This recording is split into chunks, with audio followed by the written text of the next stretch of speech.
Aujourd'hui, on se retrouve pour une nouvelle analyse 360 degrés où on va décortiquer le jeu de Victor Osimhen, avant-centre star du Napoli, souvent cité sur les tablettes des grands clubs européens pour le mercato à venir. On va analyser et évaluer son profil à travers 4 aspects que je vais vous expliquer par la suite. Tout d'abord, qui est Victor Osimhen? Premièrement, c'est un avant-centre. On peut voir qu'il est à 15 buts en 23 matchs de Serie A pour 3 passes décisives et 2 buts en 6 matchs de Ligue des Champions. Pour mon rapport de scouting, je me suis basé sur 3 matchs. Le premier, Barcelone-Naples, où Victor Osimhen est aligné en 9 dans un 4-3-3. Le deuxième match, l'affrontement face à Sassuolo, encore une fois tout seul en 9 dans un 4-3-3. Et enfin, le Naples-Juventus, où il est, pour terminer, tout seul en pointe, dans le même 4-3-3. Juste avant de commencer, n'oubliez pas de vous abonner si le concept vous plaît. Et surtout, proposez-moi des joueurs en commentaire que je pourrais analyser pour les futures vidéos. Premier aspect, l'aspect technique. Victor Osimhen a un jeu d'appui très intéressant. En pivot, c'est un joueur qui peut être très utile. Là, on le voit tout seul, au duel, petite remise pour son coéquipier, même avec un 1-2, où il va réussir à passer devant et gagner une faute.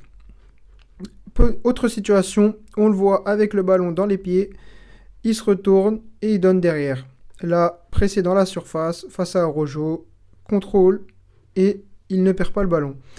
Plus haut sur le terrain, sur des situations un peu plus de crise si je puis dire, on le retrouve avec le ballon pour dévier et rendre à son coéquipier en arrière.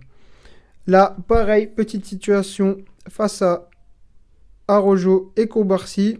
On le voit qui s'oriente et qui gagne une faute. Malheureusement, il y avait hors-jeu de Victor Osimhen. D'ailleurs, on va revenir juste après sur les hors-jeux de Victor Osimhen car c'est un point notable de son jeu.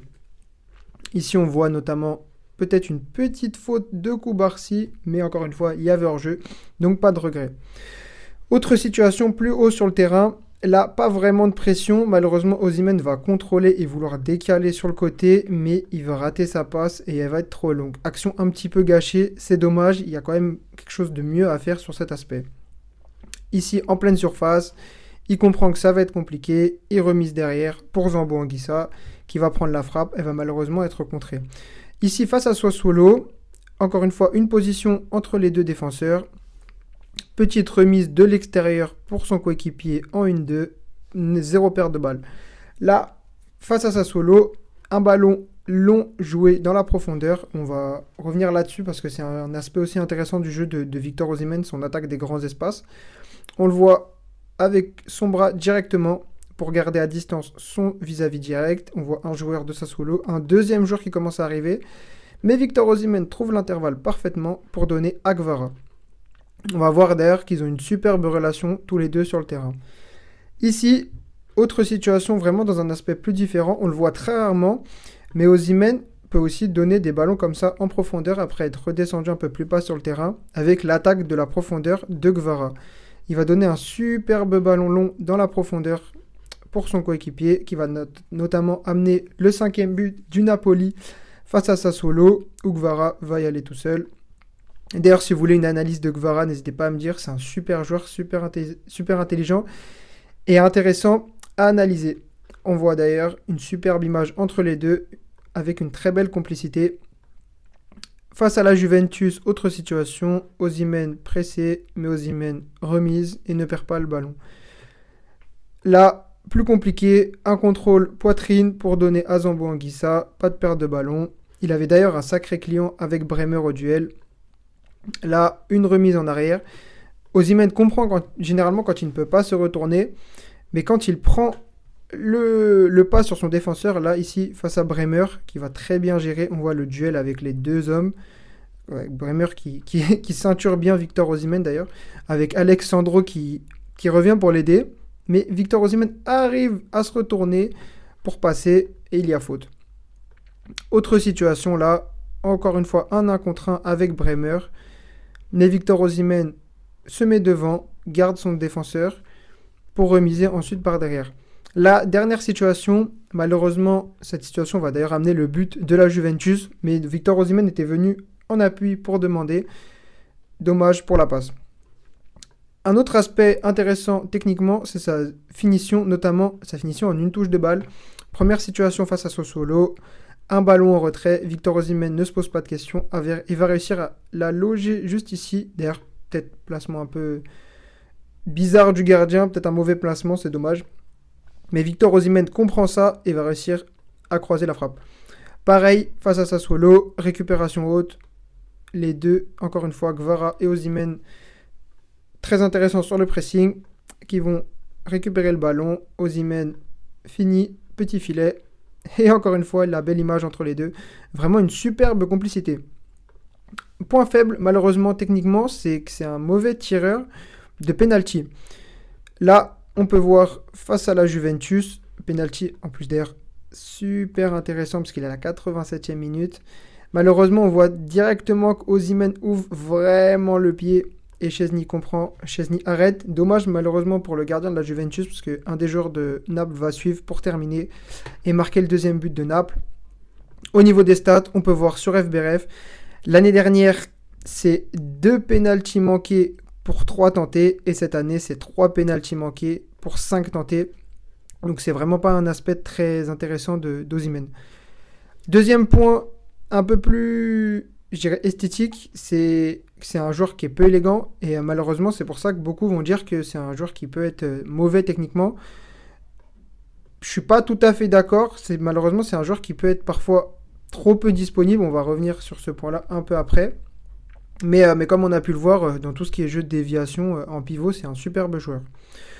Physiquement, quels sont les points forts de Victor Osimhen ? Premièrement, son impulsion pour son jeu de tête. Je trouve vraiment que sur chaque situation, Osimhen a une très très belle détente. Là, face au Barça, il va défendre sur le coup franc des Barcelonais. Ici, pareil, là, on le voit à cet endroit-là. D'ailleurs, c'est une vraie menace dans la surface. Et il prend directement le dessus. Regardez comment il monte super haut. Là, on va voir l'image arrêtée. Il prend vraiment le dessus là-dessus. C'est un superbe joueur de duel aérien. Là, pareil, on le voit encore une fois monter beaucoup plus haut que son vis-à-vis. Encore une fois, la même chose.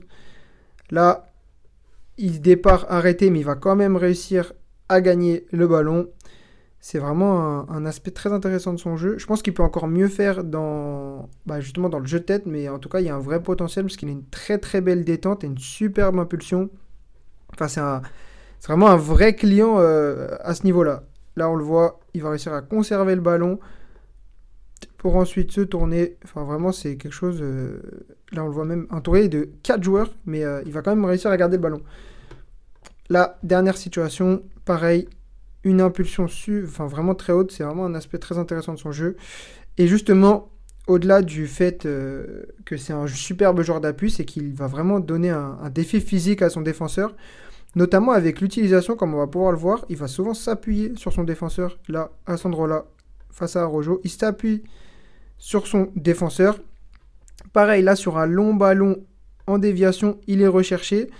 Et c'est là où Osimhen peut mieux faire, notamment, c'est sur sa capacité de contrôle. Malheureusement, il peut rater quelques balles. Là, elle n'était pas très simple, mais ça peut lui arriver.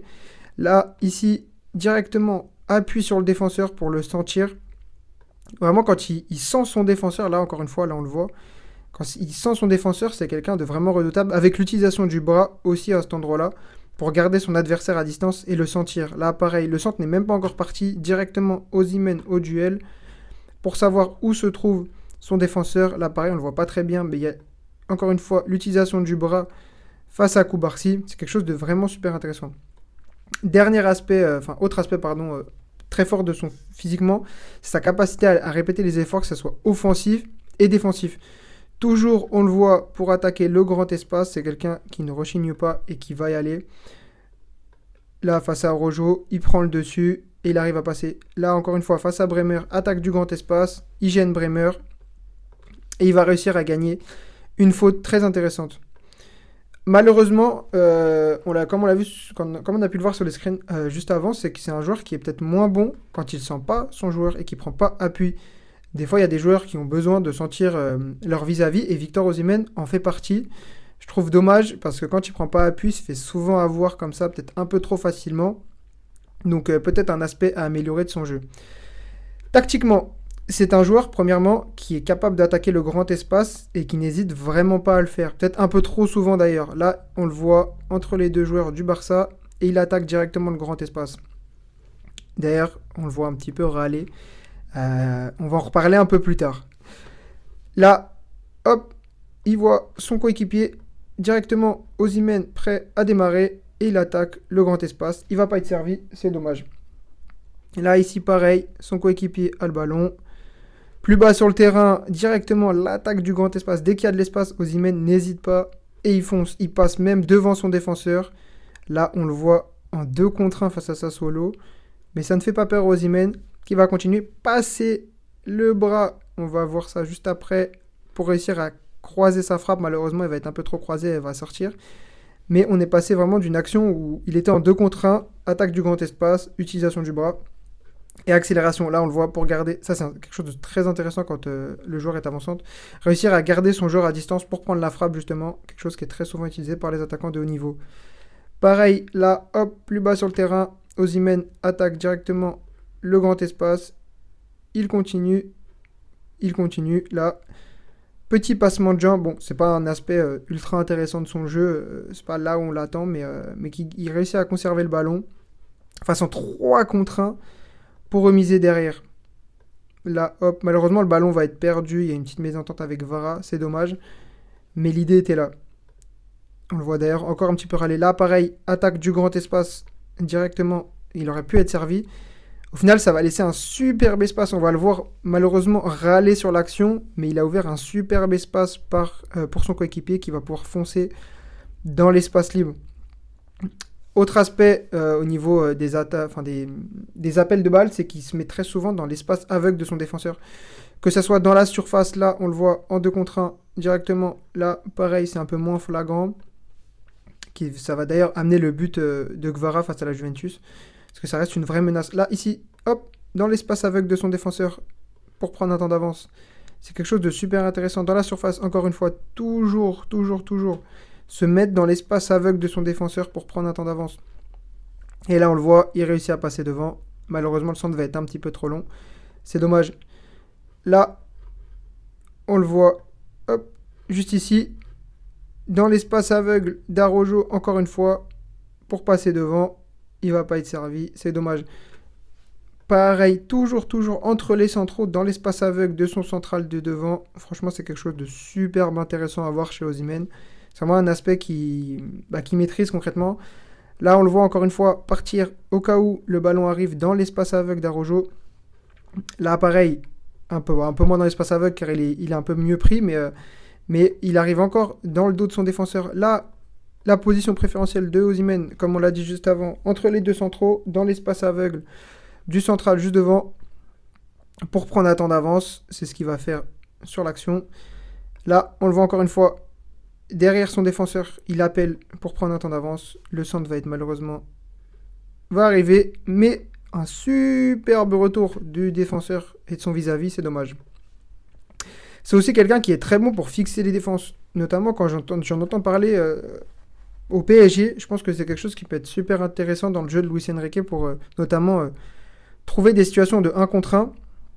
Comme on peut le voir, la fixation des 2 défenseurs. Regardez tout l'espace qui est laissé à Gvara pour pouvoir manger l'espace là, ici. Heureusement qu'Osimhen ne fait pas l'appel justement pour laisser à Gvara. Mais c'est vraiment une superbe fixation de sa part. Là, encore une fois, on pourrait croire qu'il va y aller. Non, Osimhen attend, fixe les 2 défenseurs, laisse à Gvara le 1 contre 1 qui va amener une occasion dangereuse. Vraiment super bien de sa part. Attention, malheureusement aussi, à pas partir trop vite. C'est un joueur qui peut avoir tendance à être peut-être un peu trop hors-jeu. Il faudrait voir sur plus d'échantillons de match, car comme on le sait, le hors-jeu n'est pas forcément dû qu'à l'appel du joueur. Ça peut être aussi, être de la faute du joueur qui lui fait la passe.